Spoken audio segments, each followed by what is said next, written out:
The plastic envelope exchanged hands so quietly that most would never have noticed.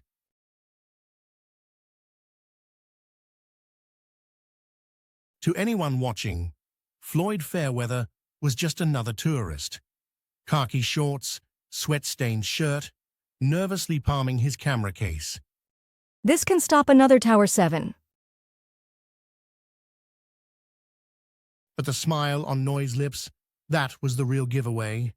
He had to get it to the embassy, no matter who tried to stop him. Floyd had spent 2 decades with the Canadian Buildings Institute, but nothing in his professional life compared to the devastation he'd witnessed here.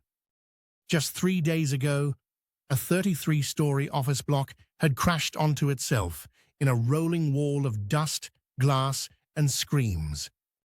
Triggered by seismic ripples from a major earthquake, 200 kilometers away, and yet irreversibly lethal in the city's heart. Over 100 dead in Bangkok, thousands gone in Myanmar. What shook Floyd even more weren't the numbers or the spectacle.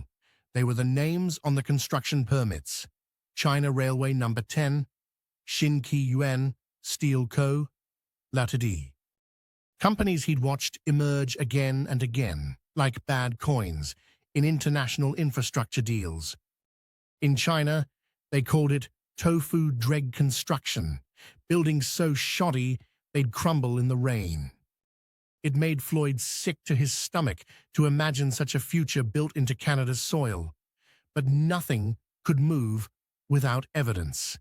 That envelope was what he'd risked exposing himself for. The plan was simple: melt invisibly back into Bangkok's tides of traffic and sound and head for the embassy on Siloam Road. Only nothing is simple in Bangkok.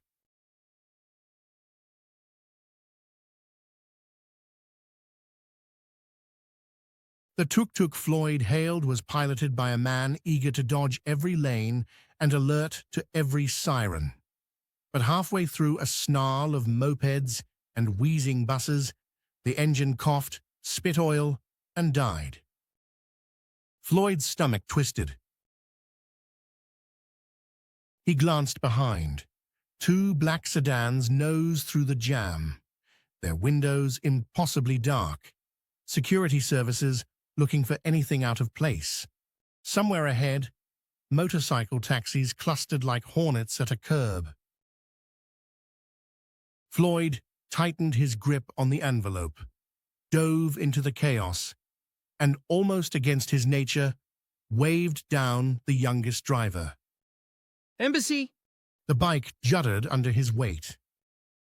And then they were off, skimming impossibly close between van doors, under construction scaffolds, the swelter and blare of Bangkok streaming past. Floyd's heart hammered against his ribs. His eyes darted for black cars in side mirrors. The driver laughed at death, swinging a tight right onto a market lane, scattering chickens and vendors. Floyd dared a look back. 1 sedan, 2 tailing bikes. Corners cut, speed over safety, the same flawed philosophy. A sudden jolt. The bike hopscotched over a pothole, nearly throwing them both. Floyd's knee scraped pavement. His mind rattling but focused. Boron. In cheap steel, boron, dangerously brittle, snapping instead of bending. Bad steel, weak rebar, boron, so cheap, boss. I hear it every day.